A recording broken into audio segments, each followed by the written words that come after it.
नमस्कार दोस्तों, आपका गुरुकुल लाइफ में बहुत बहुत स्वागत है। हम लोग डिस्कस करने जा रहे हैं QIP 1037 का मैथ सेक्शन, जिसमें सारे प्रश्नों को एग्जाम ओरिएंटेड बेस्ट अप्रोच से करने की कोशिश करेंगे। आप फुल्ली फोकस्ड होकर वीडियो एंड तक देखेंगे, मस्ट वॉच है आपके लिए। तो आइए शुरू करते हैं। क्वेश्चन नंबर 26 आपका मैथ सेक्शन का पहला प्रश्न क्या कह रहा है, समझते हैं। एक जैकेट को 9,601 रुपए में बेचने से अर्जित लाभ उसी जैकेट को 7,690 रुपए में बेचने पर हुई हानि के लॉस के बराबर है। 10% लाभ अर्जित करने के लिए जैकेट का विक्रय मूल्य क्या होना चाहिए, एसपी क्या होना चाहिए, सेलिंग प्राइस क्या होनी चाहिए। तो कैसे अप्रोच करेंगे? देखिए प्रश्न क्या कह रहा है कि अगर मान लो ये आपका क्रय मूल्य है, कॉस्ट प्राइस है, तो अगर आप इसे 9,601 में बेचते हो और दूसरी सिचुएशन में अगर आप इसे 7,690 में बेचते हो, तो देखो एक सिचुएशन में जो है आपको इसमें प्रॉफिट हो रहा है, इतने पे बेचने से अर्जित लाभ, तो इसमें आपको प्रॉफिट हो रहा है। और इसमें आपको जब 7,690 पे आप बेच रहे हो तो इसमें आपको लॉस हो रहा है, और जितना लॉस हो रहा है उतना ही प्रॉफिट हो रहा है, ये बराबर है। इस केस में आप जानते हो कि सीपी जो है इन दोनों एसपी का एवरेज हो जाएगा, सेलिंग विक्रय मूल्यों का एवरेज हो जाएगा। तो कितना, 7690, क्योंकि ये 1:1 में आपका लॉस और प्रॉफिट है। तो और 9601 डिवाइडेड बाई 2, यहाँ से डायरेक्ट आपका सीपी आ जाता है। तो कितना आएगा, तो ये आप ऐड करोगे तो 9 और 12, 1 कैरी, 9 7 16 17 अपॉन 2। तो ये हो जाएगा 2 8 जा 16, 2 6 जा 12, और 2 4 जा 8, 2 5 जा 10 और 0.5। ये आपका इतना रुपए सीपी आ गया, कॉस्ट प्राइस आ गया। प्रश्न में आपसे पूछ रहा है कि 10% लाभ कमाने के लिए, प्रॉफिट के लिए जैकेट का सेलिंग प्राइस, विक्रय मूल्य क्या होना चाहिए। तो यहां से जब आप विक्रय मूल्य निकाल रहे होगे तो देखो, कॉस्ट प्राइस अपने को पता है 6.5 है, और विक्रय मूल्य आप निकालोगे तो 11/10। ठीक है, इसको कैलकुलेट कर लो। 11 5 जा 55, 11 5 जा 55, 5 कैरी, 11 5 जा 55, 66 कैरी, 11 4 जा 44 और 6 50, 5 कैरी, 11 6 जा 66, 71, 7 कैरी, और 11 8 जा 88। ठीक है ना, 88 और 7, 95। ठीक है, तो और यहाँ एक डेसिमल था, और 10 से भी डिवाइड करोगे तो 2 डिजिट के पहले आपका डेसिमल लगेगा। ठीक है ना, तो 9510। ठीक है ना, ऑप्शन देखो इसमें मैच नहीं कर रहे हैं। ये ऑप्शन जो है 9510.05 था, इसको करेक्ट कर सकते हैं। सी ऑप्शन आपका करेक्ट ऑप्शन है। इतने रुपीज में आप बेचोगे ना तो आपको 10% का लाभ होगा, पक्की बात है। अगले प्रश्न पे चलते हैं। तीन क्रमागत सम संख्याओं का मतलब इवन नंबर जो दो के मल्टीपल होते हैं, दो से कट जाते हैं, का योग 126 है। सबसे छोटी और सबसे बड़ी संख्याओं का गुणनफल क्या होगा, प्रोडक्ट क्या होगा। ठीक है ना, तो मान लेते हैं कि तीन जो आपके इवन नंबर्स हैं, कॉन्जिक्यूटिव है ना, कॉन्जिक्यूटिव क्रमागत, तो x+1 नहीं, x+2 और x+4 है ना। जैसे 2 4 6 8 एक एक के डिफरेंस पे है ना। तो अब जो है प्रश्न बोल रहा है कि इन तीनों का योग जो है 126 है। तो इन तीनों का अगर योग करोगे आप तो 3x और +6, ये आपको 126, 126 दिया गया है। यहाँ से आप 3x जो है आपका 120 हो जाएगा, और x की वैल्यू जो है 40। ठीक है, अब प्रश्न पूछ रहा है कि सबसे बड़ी और सबसे छोटी संख्या का प्रोडक्ट गुणनफल निकालना है। तो सबसे बड़ी जो है आपकी, सबसे छोटी जो है, ये हो जाएगा आपका 40, और ये हो जाएगा 44। ठीक है ना, तो तो अब इन दोनों को इंटू करना है, इंटू कर लो तो कितना आ जाएगा यहीं से। तो 4 4 जा 16, 1 कैरी, 4 4 16, 1760 आपका आंसर आ जाएगा। Option C is our correct option. Simple था। अगले प्रश्न पे चलेंगे।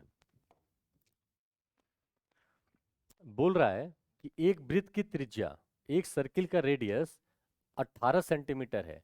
इस वृत्त के केंद्र पर जीवा ए बी द्वारा बनाया गया कोण, इस सर्किल के सेंटर पर जीवा कॉर्ड ए बी द्वारा बनाया गया एंगल जो है 60 डिग्री है। इस जीवा की लंबाई, कॉर्ड की आपसे लेंथ पूछ रहा है, ठीक है ना।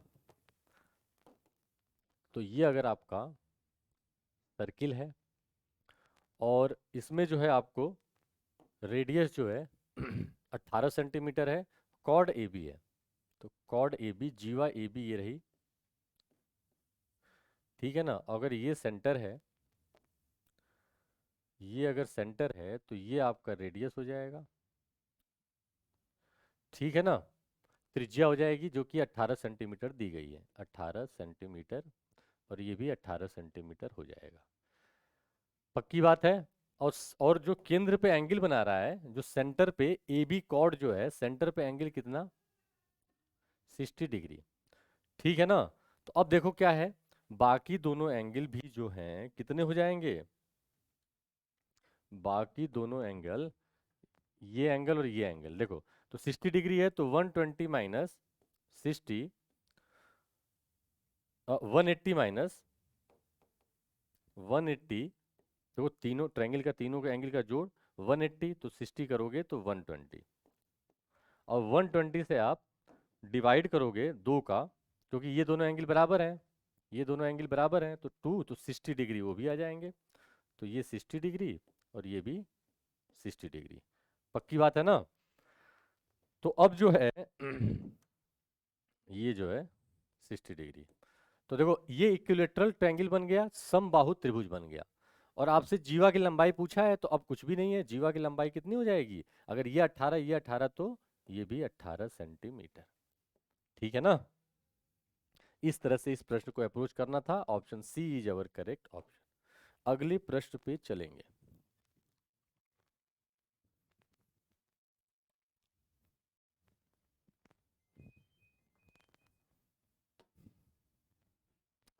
पांच विषयों में से पहले 3 विषयों में राकेश के औसत अंक 75 थे और अंतिम 3 विषयों में औसत अंक 82 थे।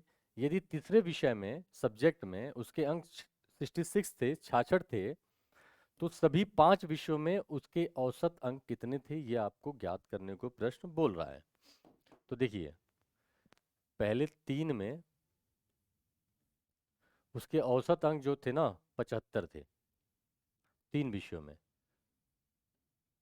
75 थे, और अंतिम 3 विषयों में, और विषय 5 ही हैं, मतलब तीसरा विषय जो है कॉमन लिया जा रहा है, तो ये जो है 82 है, 82 है। और ये आप जान रहे हो कि ये जो है थर्ड वाला जो है ना, थर्ड सब्जेक्ट जो है कॉमन है, और यदि तीसरे विषय में उसके अंक 66 हैं, ये चीज आपको 66 दी गई है।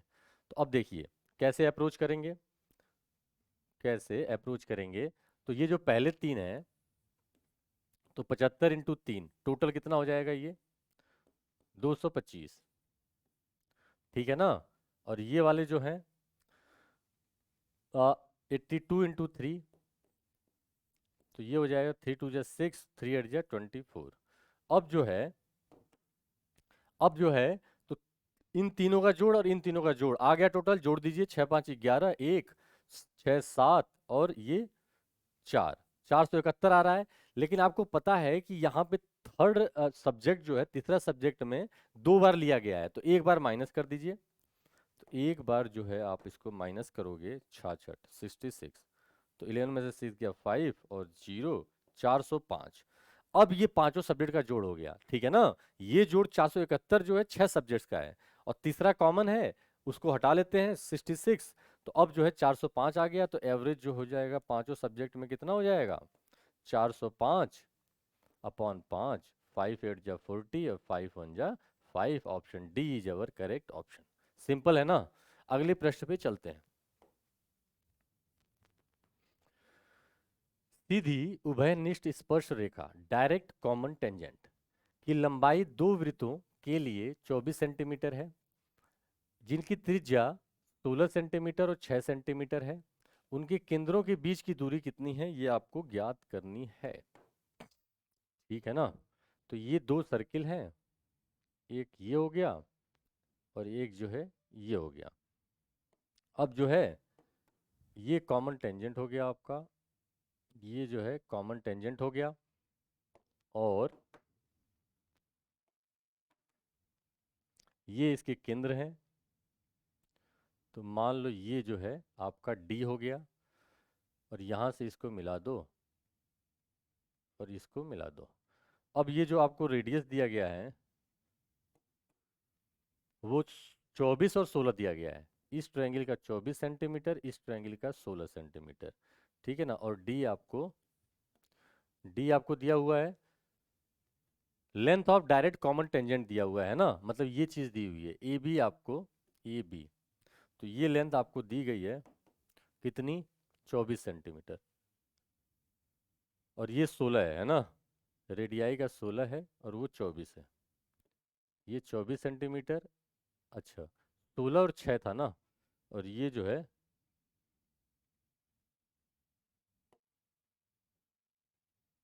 ठीक है। तो ये जो है 16 और ये जो है 6। ठीक है ना। ये है आपका R1 और ये है आपका R2।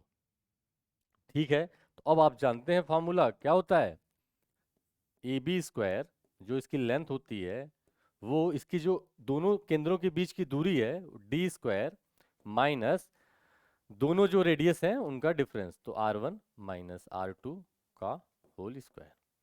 अब जो है अब जो है ए बी जो है आपको 24 स्क्वायर दिया हुआ है, तो ये 24 स्क्वायर 24 दिया हुआ, 24 स्क्वायर हो गया। डी जो है आपको ज्ञात करना है, डिस्टेंस बिटवीन सेंटर, केंद्रों के बीच की दूरी ज्ञात करनी है। R1 माइनस R2, तो R1 16 है और R2 6 है, ये स्क्वायर। यहां से जो है ये जो है 576, और यहां से डी स्क्वायर और माइनस 16 माइनस 6 100 आ जाएगा। तो यहां से जो है आपका डी स्क्वायर जो है 100 उस साइड में जाएगा तो 676 हो जाएगा, 676। तो 676 किसका स्क्वायर होता है, 26 का। तो 26 A option is our correct option. Simple है ना। अगले प्रश्न पे चलेंगे। एक मिश्रण में एक मिक्सचर में दूध और पानी, मिल्क और वाटर का रेशियो जो है 1:4 है। मिश्रण में कुछ दूध मिलाया जाता है जिससे दूध और पानी का अनुपात 2:1 हो जाता है। प्रारंभिक मिश्रण मिश्रण के प्रतिशत के रूप में कितना दूध मिलाया गया था। ठीक है ना।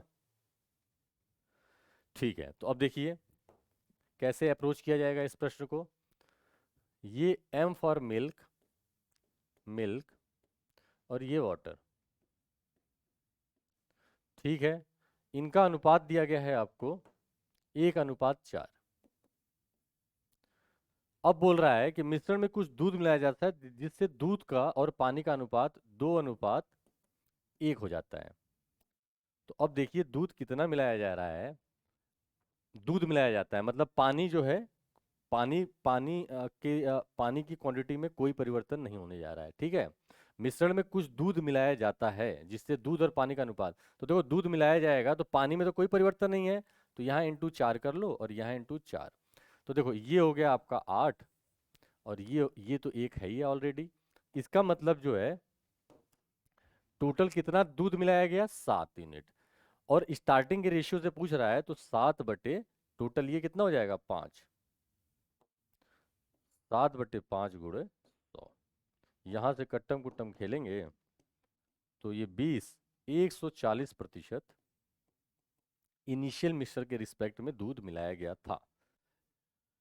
D option is our correct option. Simple है। अगले प्रश्न पे चलेंगे। ये जो है आपको एक त्रिभुज, एक ट्रायंगल दिया गया है जिसकी भुजाएं 12 सेंटीमीटर, 9 सेंटीमीटर और 9 सेंटीमीटर। इसका मतलब दो भुजाएं बराबर हैं। ये आइसोसेलेस ट्रायंगल है, समद्विबाहु त्रिभुज है।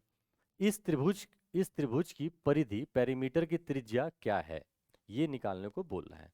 तो देखिए ये आपका ट्रायंगल है,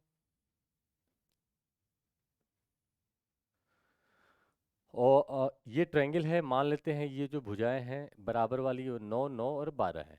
ठीक है, तो अब देखिए, और आप जानते हैं कि रेडियस जो है, circumference of the triangle, radius of the this triangle, circumference of this triangle, ठीक है ना, इस त्रिभुज की परिधि की त्रिज्या क्या है। मतलब त्रिज्या किस चीज की पूछ रहा है, ये जो आप सर्किल बनेगा ना इसकी, ये जो आपका सर्किल बनेगा उसी की त्रिज्या पूछ रहा है। और होती कितनी है, आर जो है अपना A B C by 4 into area of triangle. तो यहाँ पे देखो, यहाँ पे जो है आपका ए बी सी तो पता है, 12 इंटू 9 ठीक है ना, इंटू 9 अपॉन 4।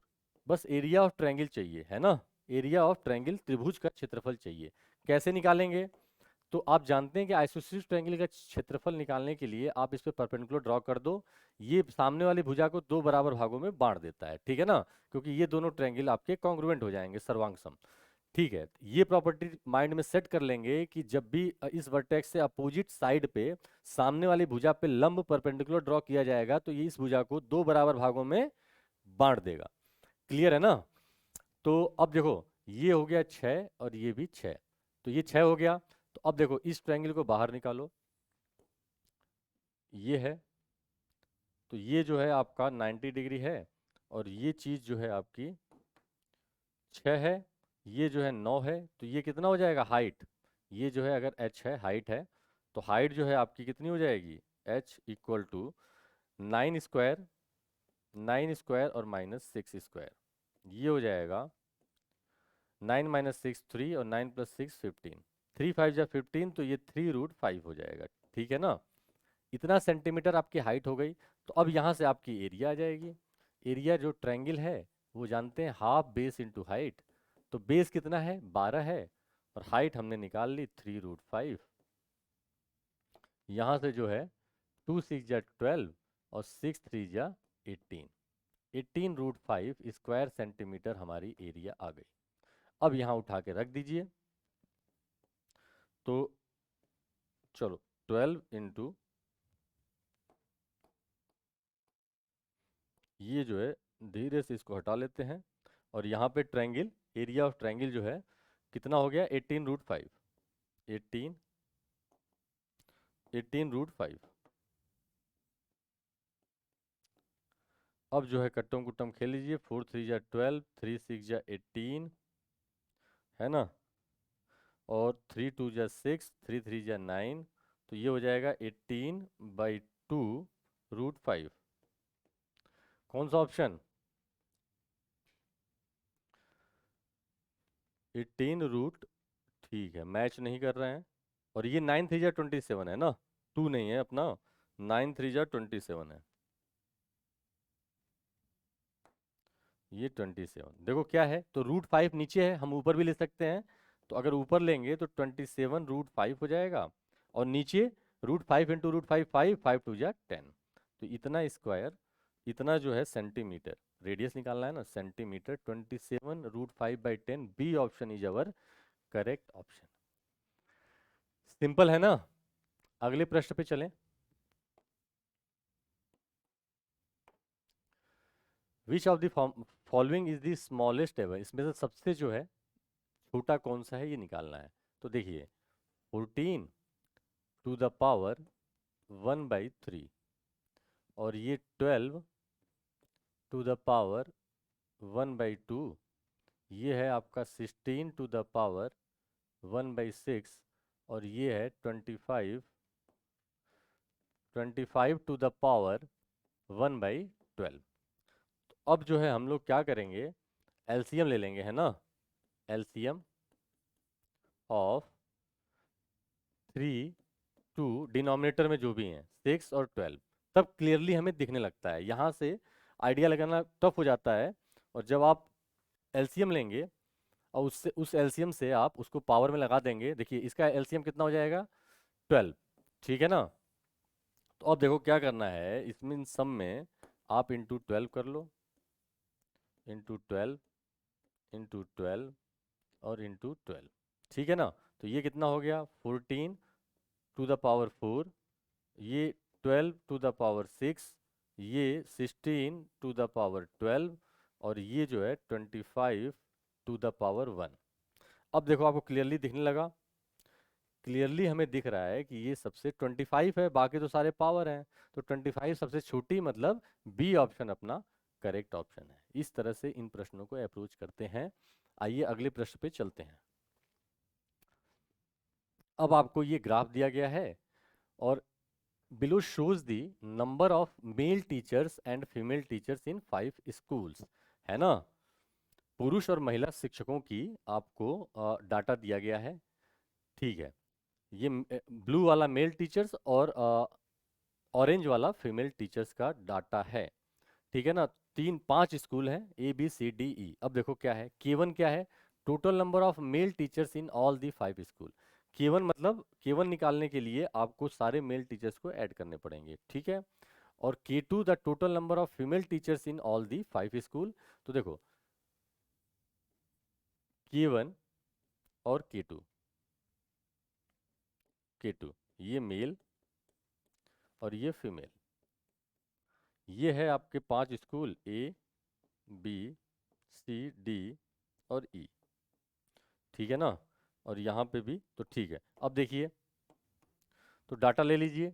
K1 मतलब मेल, मेल मतलब ब्लू वाला, तो 120 और प्लस 160 और प्लस 140 और 100 और 60, ठीक है ना। तो अब जो है ये 0 और 6 to 8 4 12 6 18 1 कैरी और ये 580 है ना। 6 4 10 18, ठीक है, 5 कैरी 580 हो गया। और ये जो है आपका फीमेल टीचर्स जो है, अब फीमेल टीचर ऑरेंज वाले पे फोकस कीजिए। 160 140 और 40 20 और 60, ये जो है 0 10 और 10 20 22 2 कैरी 4 420। अब यही डिफरेंस आपसे पूछ रहा है, तो डिफरेंस अगर पूछ रहा है तो मतलब ये माइनस करेंगे, तो क्या हो जाएगा 420 160, तो 160 आपका आंसर आ जाएगा। Option C is our correct option. Simple था ना, सिर्फ ऐड करके सब्ट्रैक्ट करना था। अगले प्रश्न पे चलते हैं। एक जीवा द्वारा वृत्त के केंद्र पर अंतरित कोण का मान क्या है ना। किसी कॉर्ड द्वारा सेंटर पे कितना एंगल सबटेंड किया जा रहा है, उसका उसका आपको वैल्यू पूछ रहा है। यदि इस जीवा द्वारा परिधि पर बनाया गया कोण 66 डिग्री है, सरकमफेरेंस पे उसी कॉर्ड द्वारा 66 डिग्री बनाया जा रहा है। देखो फिगर से समझते हैं, ये आपका सर्किल है और मान लेते हैं ये आपका कॉर्ड है, ये आपका कॉर्ड है। अब प्रश्न बोल रहा है कि ये कॉर्ड जो है सरकमफेरेंस पे कितना बना रहा है, 66 डिग्री बना रहा है, 66 डिग्री बना रहा है। तो ये पूछ रहा है कि यही यही कॉर्ड जो है, यही जीवा जो है सेंटर पे, केंद्र पे कितना बनाएगी। केंद्र पे अगर ये सेंटर है तो केंद्र पे कितना, ये एंगल आपसे पूछ रहा है ना। तो आप जानते हैं कि प्रॉपर्टी क्या होती है। प्रॉपर्टी कि अगर कोई सर्किल है और ये जीवा है, अगर केंद्र पे ये 2 थीटा बना रही है तो सरकमफ्रेंस पे थीटा बनाएगी। तो यहाँ से हमारा ये कितना आ जाएगा, 2 इंटू 66 डिग्री, तो 132 डिग्री आंसर हो जाएगा। क्लियर है, option B is our correct option. Simple था ना। अगले प्रश्न पे चलते हैं। साइन थीटा की value, sine theta √3 cos theta दिया हुआ है और ये इसकी वैल्यू आपसे पूछ रहा है। तो देखिए, तो यहाँ से आपका sine theta equal to √3 cos theta दिया हुआ है, तो टेन थीटा कितना आ जाएगा, √3 आ जाएगा। तो थीटा की वैल्यू कितनी आ जाएगी, 60 डिग्री। पक्की बात है। अब यहाँ आ जाइए। अब जो है आप ये जो वैल्यू है तो 3 साइन स्क्वायर थीटा, तो साइन 60 की वैल्यू क्या होती है, √3/2 का होल स्क्वायर, और प्लस कॉस 60 की वैल्यू कितनी, 1/2 अपॉन 2 इंटू 1/2 और प्लस 5। पक्की बात है। अब जो है 2 से 2 कट जाएगा और यहाँ से आपका आ जाएगा √3 मतलब 3/4, तो 3 9/4 और प्लस 1/2 और अपॉन जो है 6, अपॉन 6। यहाँ से जो है एलसीएम लेंगे तो ठीक है ना, तो 4 एलसीएम ले लीजिए, 4 एलसीएम, तो ये 9 हो जाएगा और प्लस 2 और ये इंटू 6 हो जाएगा। तो यहाँ से 11/24 आपका आंसर आ गया। Option D is our correct option. Simple है ना। अगले प्रश्न पे चलेंगे। अगले प्रश्न पे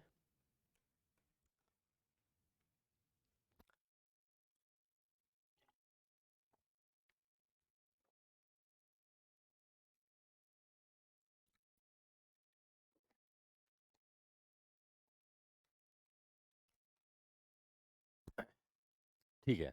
अगला प्रश्न क्या कह रहा है, थीटा जो है आपका 45 डिग्री है, what is the value of 2 cosec square theta plus 3 sec square theta.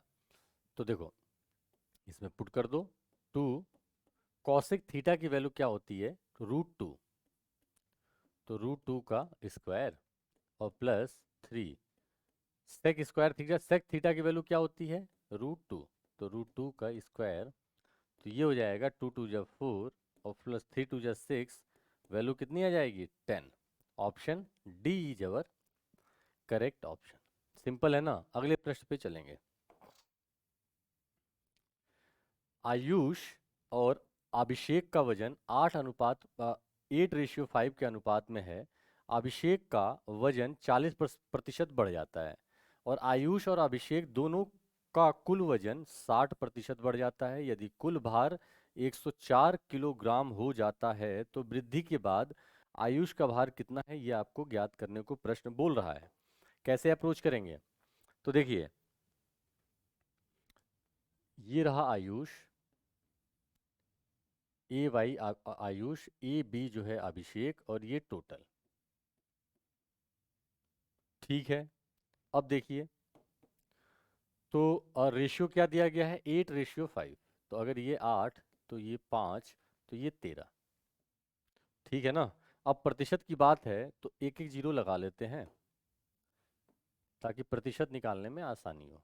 अब बोल रहा है कि अभिषेक्स वेट इंक्रीजेस बाई 40%, तो अभिषेक ये रहा, इसका वेट जो है प्लस 40% इंक्रीज करेगा। इसका मतलब 4 5 जा 20 प्लस 20 इंक्रीज करेगा, तो ये 70 है ना। प्रतिशत 2 जीरो खा जाता है, 5 4 जा 20, तो 70 हो गया अभिषेक का वेट बढ़ के। एंड द टोटल वेट दोनों का 60% इंक्रीज करता है। टोटल वेट जो है दोनों का 60% इंक्रीज करता है, तो इसका 60% आप निकालेंगे प्लस 60%, तो परसेंटेज 2 जीरो खा जाएगा, 13 6 जा 78, तो प्लस 78, तो 208 हो गया। दोनों का वेट बढ़ के 208 हो गया। अभिषेक का वेट 70 हो गया, तो आयुष का वेट कितना हो जाएगा, आयुष का वेट जो है आपका 208 और माइनस 70। ठीक है ना, तो ये हो जाएगा 138। तो 138 जो है वेट हो गया आयुष का। अब क्या बोल रहा है, what is the weight of Ayush after the increment, है ना। यदि कुल भार 104 किलोग्राम है, हाँ, तो 138 यूनिट में चल रहा है सब कुछ, है ना। हमारा सब कुछ यूनिट में चल रहा है। अब जो है हम लोग इसको अब जो है हम लोग इसको एग्जैक्ट कन्वर्ट करेंगे, तो ये देखो क्या दिया हुआ है, 208। टोटल वेट जो है बढ़ के कितना, 104 किलोग्राम हो जाता है, 104 केजी हो जाता है। इसका मतलब है कि एक यूनिट जो है हमारा आधा केजी के बराबर है। 1 यूनिट आधा केजी के बराबर है, तो अब जो है आयुष का वेट बढ़ के इंटू आधा करोगे, हाफ केजी करोगे तो कितना हो जाएगा, 2 6 जा 12, 2 9 जा 18, तो बढ़कर 69 केजी हो गया है। Option D is our correct option. Simple है ना। अगले प्रश्न पे चलेंगे। एक्स स्क्वायर प्लस 1/x² की वैल्यू दी गई है और x माइनस 1/x की वैल्यू ज्ञात करने को बोल रहा है। तो देखिए, अगर एक्स स्क्वायर प्लस 1/x² जो है a होता है, ठीक है ना, और यहाँ पे आप इसको और x माइनस 1/x निकालना है, तो देखो देखो अगर एक्स स्क्वायर प्लस 1² a होता है, ठीक है ना, फार्मूला मैं आपको माइंड में सेट कराना चाह रहा हूँ। तो अब देखो, माइनस अगर निकालना है तो -2 कर लो, -2, और इधर भी -2 हो जाएगा, और ये इंटू एक्स और 1/x लिखोगे कोई प्रभाव नहीं पड़ेगा, कट के 1 हो जाएगा। तो अब इसको आप लिख सकते हैं x माइनस 1/x का होल स्क्वायर, और ये है a-2। तो यहाँ से आप डायरेक्ट अपने माइंड में फॉर्मूला सेट कर लीजिए कि a-2 होता है। अगर x square plus 1/x² a है तो x माइनस 1/x की डायरेक्ट वैल्यू आ जाती है कितनी, √a/2। अब देखिए क्वेश्चन में कैसे इसको अप्लाई करते हैं। तो यहाँ पे एक्स स्क्वायर प्लस 1/x² जो है आपका 38 दिया गया है, तो डायरेक्ट जो है आपका x माइनस 1/x क्या हो जाएगा, √38, √a-2 मतलब 38-2, तो 30 √36, तो वैल्यू कितनी आ जाएगी, 6। Option A is our correct option. सही है, सिंपल है। अगले प्रश्न पे चलेंगे।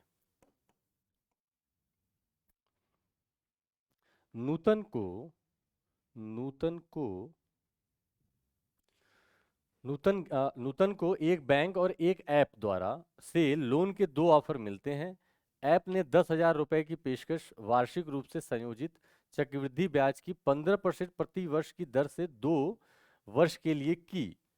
ठीक है ना, ऐप जो है कंपाउंड इंटरेस्ट पे दे रहा है, 15% ब्याज लगा रहा है 10,000 रुपए पे, और बैंक ने उसी दर पर और उसी समय के लिए 2 साल के लिए समान राशि पे सेम प्रिंसिपल पे साधारण ब्याज की पेशकश की। साधारण ब्याज सिंपल इंटरेस्ट पे बैंक जो है सिंपल इंटरेस्ट पे दे रहा है। ब्याज के बीच अंतर ज्ञात कीजिए, एग्जैक्ट पैसे में आपको बताना है।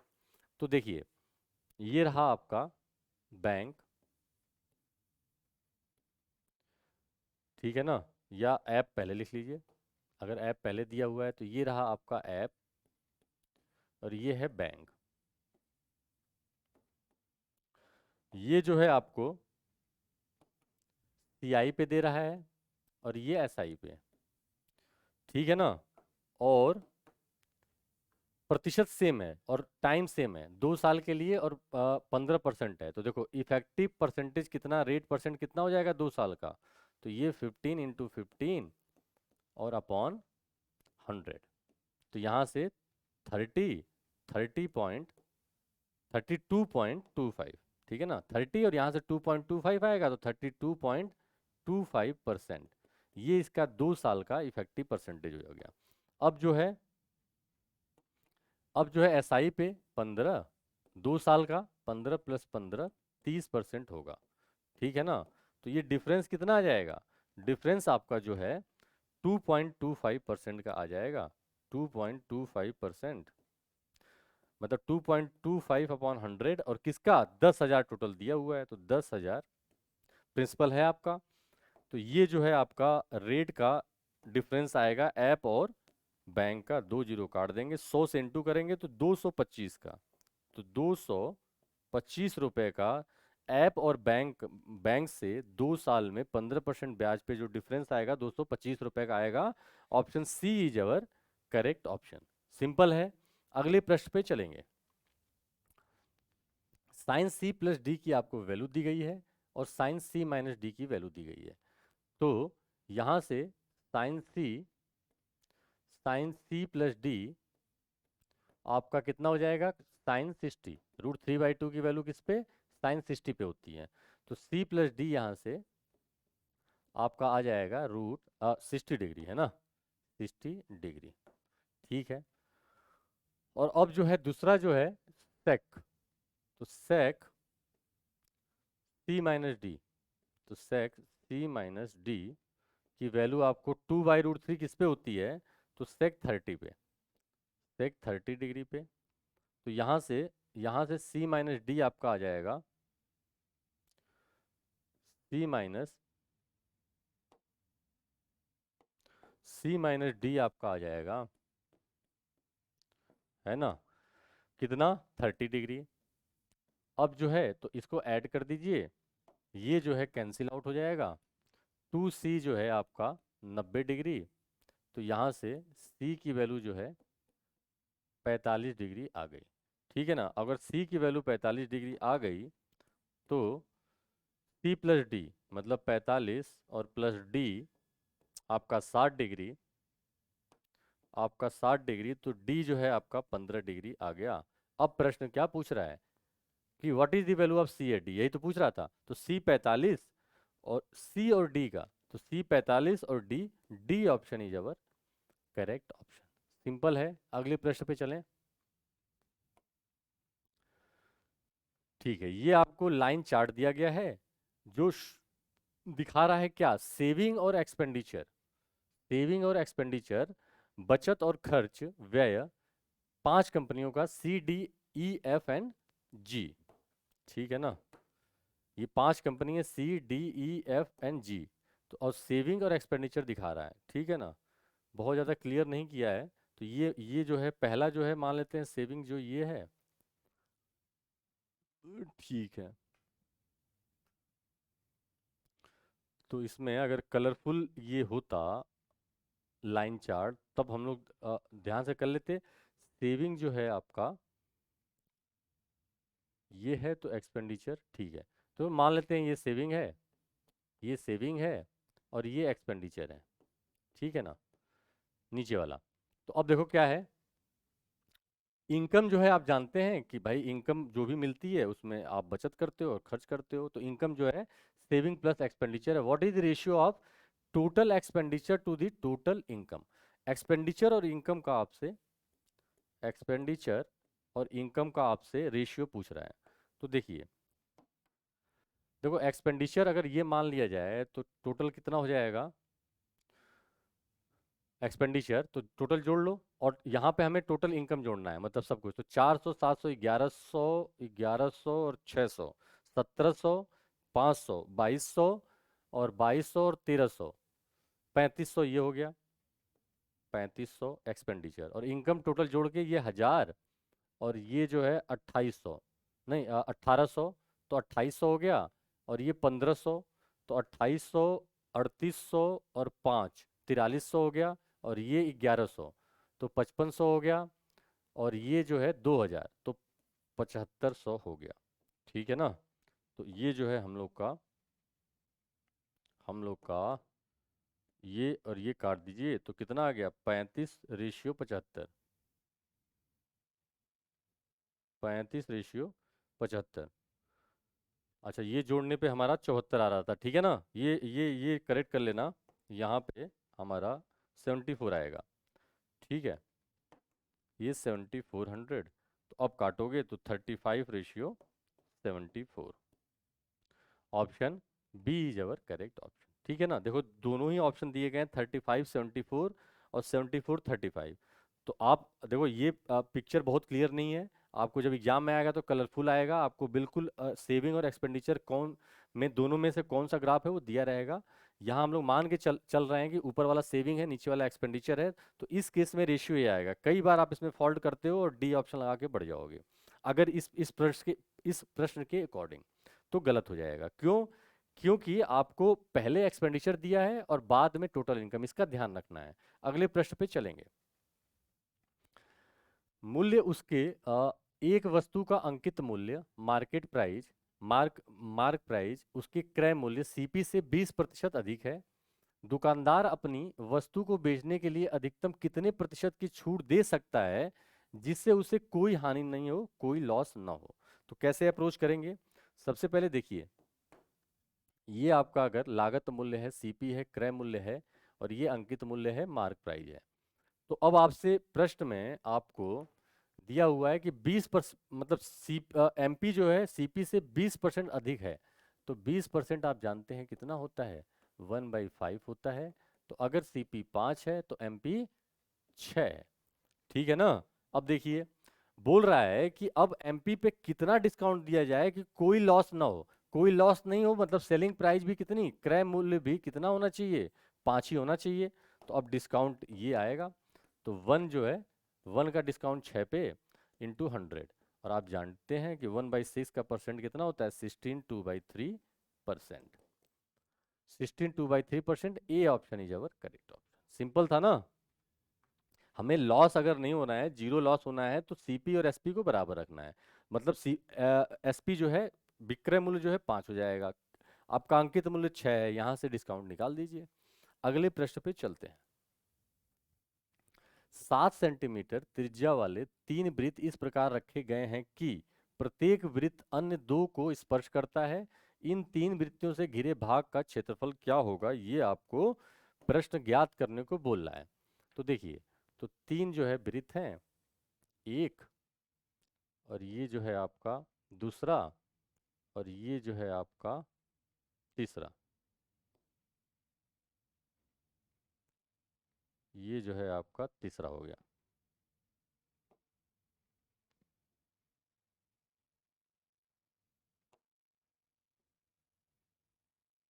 ठीक है। अब जो है, अब जो है आपको ये एरिया पूछ रहा है, इस वृत्त के इस प्रकार रखे गए कि प्रत्येक वृत्त अन्य 2 को स्पर्श, इन तीनों वृत्तों से घिरे भाग का क्षेत्रफल ज्ञात कीजिए। तो आपसे कौन सा क्षेत्रफल क्षेत्रफल पूछ रहा है, ये वाला,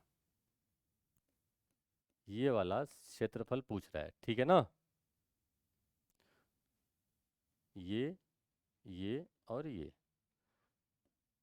ठीक है ना। ये क्षेत्रफल पूछ रहा है, ग्रीन वाला। ठीक है। तो कैसे अप्रोच करेंगे, कैसे अप्रोच करेंगे, देखिए, आपका ये सेंटर है, ये सेंटर है, तो इसको मिला दीजिए, इसको मिला दीजिए, और इसको मिला लीजिए। ठीक है।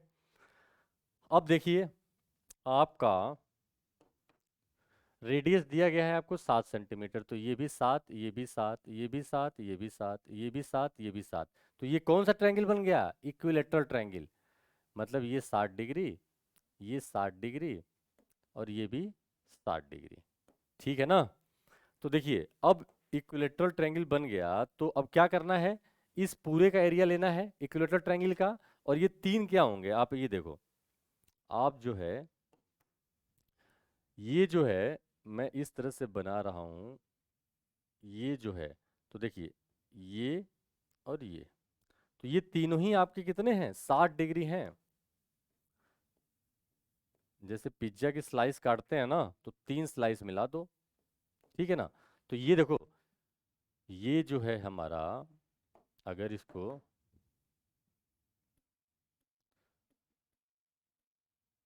ये वाला है, ठीक है ना। तो ये तीनों जो है हमने जोड़ दिया, तो ये क्या बन गया, सेमी सर्किल बन गया, अर्धवृत्त बन गया। टोटल 180 डिग्री बनाएगा, 180 डिग्री ही तो सेमी सर्किल बनाता है। ठीक है ना।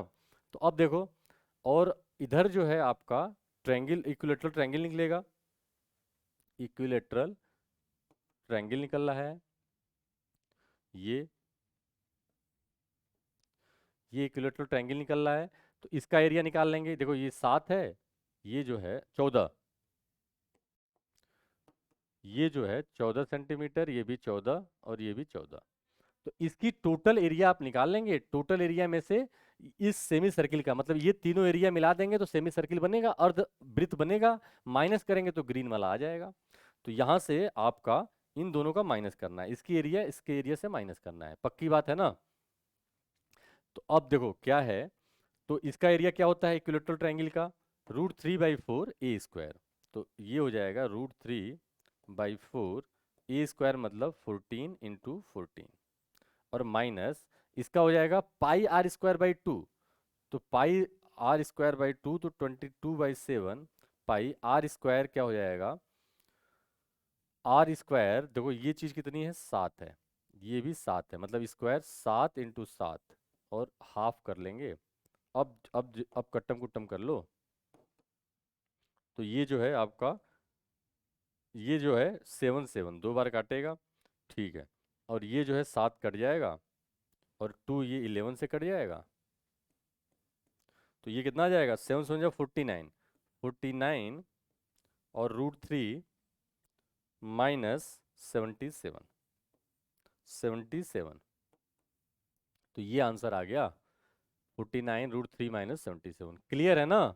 आपको ग्रीन वाला एरिया चाहिए था, ग्रीन वाला एरिया चाहिए था, तो टोटल ये इक्विलेटरल ट्रायंगल है, इसमें से इन तीन सेक्टर्स को माइनस करना है। ये तीनों सेक्टर मिला के आपका त्रिज्यखंड मिला के क्या बना देंगे, अर्धवृत्त बना देंगे। तो इस समबाहु त्रिभुज से अर्धवृत्त को माइनस कर देंगे तो आपका ग्रीन वाला आ जाएगा। जो एरिया आपसे पूछ रहा है कि ये तीनों सर्किल जब टच करते हैं तो कौन सा बनाते हैं।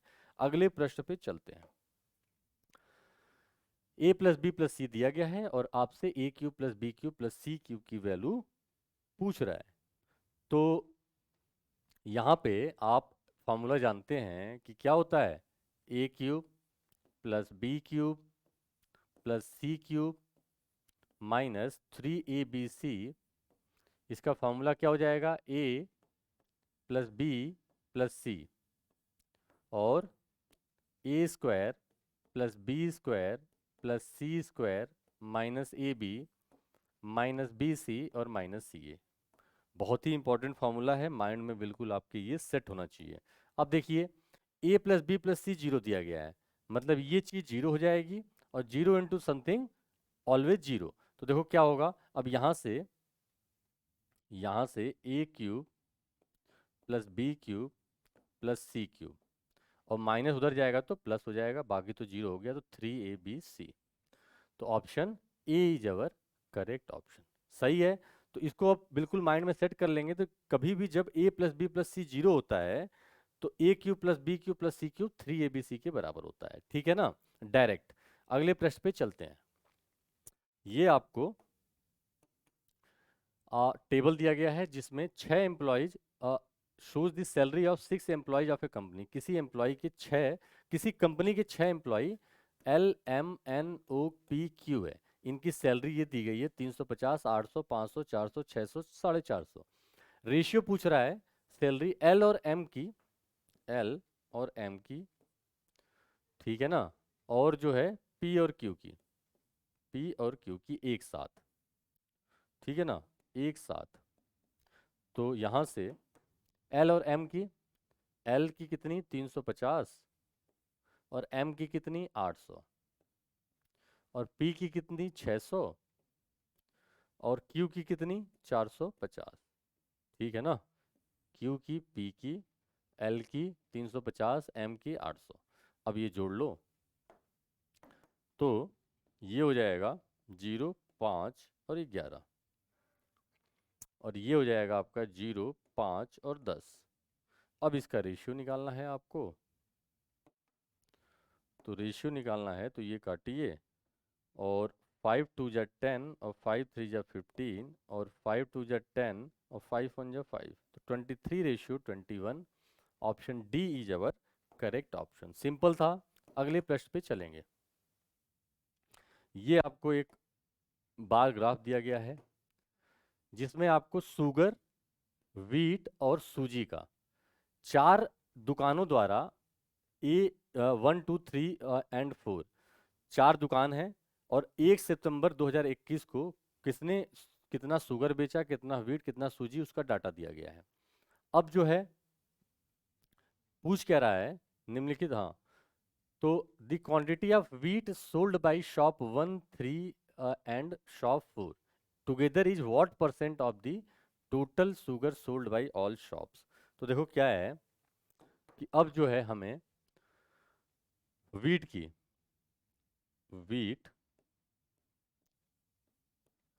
ठीक है ना, गेहूं की आपको दुकान कौन कौन से दिया हुआ है, 1 3 4, बिल्कुल ध्यान से फोकस करके, 1 2 4 3 4, 1 3 4, 1 3 और 4, ये 3 दुकानें हैं। और बाकी जो है इसका परसेंटेज पूछ रहा है किससे, शुगर, लेकिन शुगर का पूरा 1 2 3 और 4, ये सारी दुकानों से पूछ रहा है। अब डाटा ले लो सम फोकस करके। वीट जो है, देखो वीट, वीट जो है आपका दिखा रहा है ये ग्रे कलर वाला ना, तो ग्रे कलर वाला वीट है तो पहला 16.5, और दूसरे में शॉप 3 में 24, और शॉप 4 में 19.5। ठीक है ना, तो ये आ जाएगा 10, 1 कैरी, 9 4 13, 19 20 2 कैरी, और 4 और 6 60 आ गया ये। अब जो है शुगर का, तो शुगर जो है ऑरेंज कलर वाला है, तो शॉप 1 में 11, शॉप 2 में 14.7 है ना, और शॉप 3 में 16, और शॉप 4 में 28.3। तो ये ऐड करेंगे तो 10, 1 कैरी, 8 6 14 18 19 20 2 कैरी, और ये 7 और 2 9, 90 हो गया। अब जो है तो अब परसेंटेज आपको ज्ञात करना है, तो यही निकालना है कि 60 जो है 90 का कितना प्रतिशत है इंटू 100। ठीक है ना, तो ये जो है 32 और 33, तो ये हो जाएगा आपका 67। देखो, तो 33 तो 67 के आसपास, 66 2/3% होगा। इसको आप लिख सकते हो 67% या 68%। ठीक है, यहाँ पे आपका 11 शुगर, 14.7 शुगर है, 16 शुगर है, और 28.3 है। ठीक है, और शुगर ऑरेंज कलर से है। शुगर हमने सूजी ले लिया, ये तो सब गलत हो गया। शुगर पूछा था और सूजी ले लिया हमने, है ना। तो अब इसको हटाओ, ये जो है शुगर लेना है ना यहाँ पे। ठीक है ना, तो देखिए शुगर का पर शुगर जो है आपका ब्लू कलर से है, तो ब्लू कलर जो है 20.5, 15 पॉइंट, देखो यही सब फोकस जो है एग्जाम में दिखाना होता है, वरना ये प्रश्न जो है बहुत आसान होते हैं, बट फोकस की बस इसमें चेकिंग होती है कि फोकस से आप कर रहे हो कि नहीं कर रहे हो। तो 5 3 8 10, 1 कैरी, 7 9 10, 1 कैरी, और ये जो है 5 7 और 1 8, 80 है। तो ये जो है 60/80, 60/80 और इंटू 100। ठीक है ना, तो ये जो है आपका 4, और ये 5, और ये 15, तो 15 5 जा 75% जो है आपका सी ऑप्शन करेक्ट ऑप्शन है। सिंपल है ना। अगले प्रश्न पे चलते हैं। बोल रहा है कि पी अकेला एक काम को 10 दिनों में कर सकता है, और उसी काम को कर सकता है, और उसी काम को क्यू अकेला उसी काम को 15 दिनों में कर सकता है। कार्य को 4 दिनों में पूरा करने के लिए पी और क्यू द्वारा आर को काम पर रखा जाता है। मतलब इसको अगर अलग तरीके से बोला जाए तो पी क्यू आर जो है मिलकर 4 दिनों में कार्य कर लेंगे। आर अकेले कार्य को पूरा करने में कितने दिन लेता है, ये आपको ज्ञात करना है। तो देखिए पी अकेला जो है 10 दिनों में, 10 दिनों में, क्यू अकेला जो है 15 दिनों में, और जो है और पी क्यू, अब देखो 4 दिनों में कार्य के लिए तीनों को मिलना पड़ेगा, पी प्लस क्यू और प्लस आर, तो ये तीनों मिलके 4 दिन में कार्य कर देंगे। अब जो है आप कार्य मान लेंगे, एलसीएम तीनों का क्या हो जाएगा, 30 60, 60 एलसीएम हो जाएगा। तीनों की इफिशियंसी कार्य क्षमता कितनी आ जाएगी, इसकी 6, इसकी 4, ठीक है ना, और इसकी जो है 15। तो अब देखो हमें बेसिकली पूछ रहा है आर अकेले उसी कार्य को कितने दिनों में करेगा, तो हमें आर की कार्य क्षमता इफिशियंसी चाहिए। तो P plus Q plus R, ये कितना 15। तो ये जो है आपका यहाँ से P प्लस क्यू का पता ही है आपको कार्य क्षमता, आर की आ जाएगी 15, तो यहाँ से आर की जो है 5। तो अब जो है आंसर कितना हो जाएगा, पी आर मतलब आर अकेले उसी कार्य को कितने दिनों में, तो कार्य है 60, और आर एक दिन में 5 यूनिट, तो 12 5 जा 60, 12 दिनों में उसी कार्य को। Option A is our correct option. Simple है। अगले प्रश्न पे चलते हैं। अब आपसे इसमें के की वैल्यू पूछा है।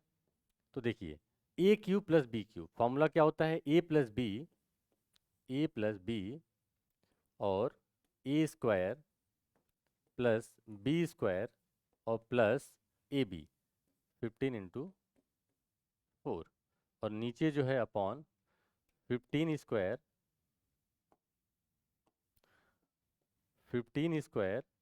और प्लस 4 स्क्वायर और माइनस के दिया हुआ है।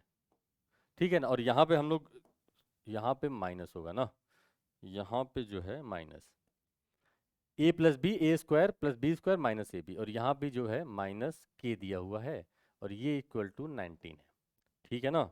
अब देखो, तो ये भी 19 इस 19 से कट जाएगा, और यहाँ से हमारा क्या जाएगा? तो 15 स्क्वायर और प्लस 4 स्क्वायर और माइनस 60, और इक्वल टू ये उधर जाएगा तो 15 स्क्वायर प्लस 4 स्क्वायर और माइनस के। तो अब देखिए, ये तो इससे कैंसिल, ये इससे कैंसिल, के की माइनस 60 और माइनस 60 इक्वल टू माइनस के। तो यहाँ से आपका माइनस माइनस कैंसिल, के equal to 60। Option D is our correct option. Simple है। अगले अगले प्रश्न पे चलते हैं। अगले प्रश्न पे चलते हैं।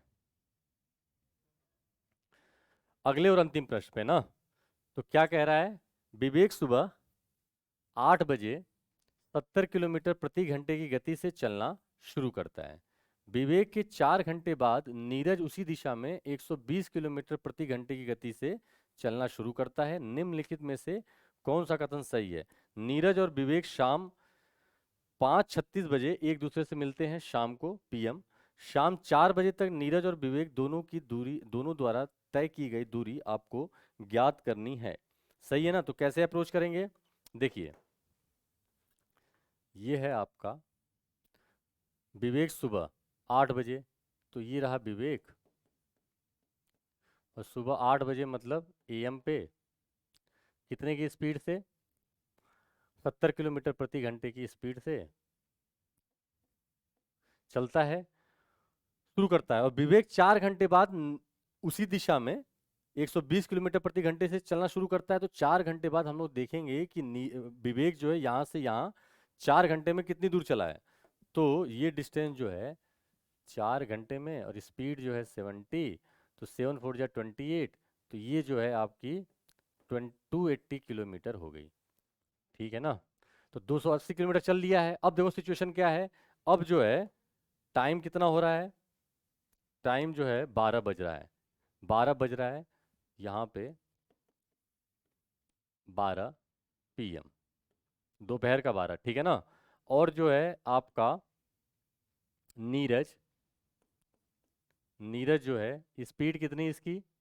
स्पीड है 120 किलोमीटर प्रति घंटा। ठीक है ना? और आपका विवेक जो है यहाँ पे है, 12 बज रहा है यहाँ पे भी, 12 पीएम पे विवेक जो है यहाँ है, जिसकी स्पीड जो है आपको 70 किलोमीटर प्रति घंटा दी है। ठीक है? तो अब देखिए, सबसे पहला कथन क्या बोल रहा है कि कब मिलते हैं। तो देखते हैं कब मिलते हैं। अब 12 बजे के बाद की कहानी है। 12 बजे नीरज यहाँ पे है और विवेक यहाँ पे है, और कब मिलेंगे? तो D = S/T। तो डिस्टेंस जो है 280 है, और स्पीड रिलेटिव कितनी हो जाएगी? 120 - 70, 120 और -70, क्योंकि एक ही डायरेक्शन में जा रहे हैं। और टाइम जो है आपको यही निकालना है। तो ये जो है तो ये जो है 50, तो टाइम जो आ जाएगा 50 से डिवाइड करेंगे तो 5 5 जा 25 और 3/5 आवर। ठीक है ना? इसको लिख सकते हैं 5 घंटे और 3/5 इंटू 60, तो 12 3 जा 36, 5 घंटे 36 मिनट। ठीक है ना? और ये बोल रहा है 5:36 बजे मिलेंगे, तो बिल्कुल सही है। 12 के बाद 5 घंटे 36 मिनट लग रहा है, तो 12 के बाद 5 घंटे 36 मिनट जोड़िएगा तो शाम का 5 घंटे, अब शाम को 5:36 पे मिलेंगे। तो बिल्कुल सही है पहला कथन। दूसरा कथन, शाम 4 बजे तक नीरज और विवेक दोनों द्वारा तय की गई दूरी, शाम 4 बजे तक। तो 12 बजे के बाद देखते हैं, नीरज जो है, नीरज द्वारा, नीरज जो है, स्पीड है इसकी कितनी, 120, और 4 घंटे में 480, ये 480 किलोमीटर। और जो विवेक है, इसकी स्पीड है 70, और 4 घंटे में 280, 280 किलोमीटर।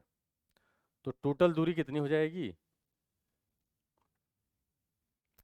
है ना, शाम 4 बजे तक नीरज और विवेक दोनों द्वारा तय की गई दूरी। तो 4 बजे तक देखो क्या है, एक चीज गड़बड़ हो गई। देखो, विवेक का तो सही है, नीरज का तो सही है, नीरज जो है 12 बजे चला था, और 4 घंटे, 4 बजे मतलब 4 घंटे, लेकिन विवेक का गड़बड़ हो गया, क्योंकि विवेक जो है आपका टोटल 8 घंटे चला है, 4 घंटे पहले भी तो चला था। तो टोटल यहाँ पे 4 और +4, 8, तो ये हो जाएगा 8×7=56, 560 किलोमीटर। और अब आप जब इनको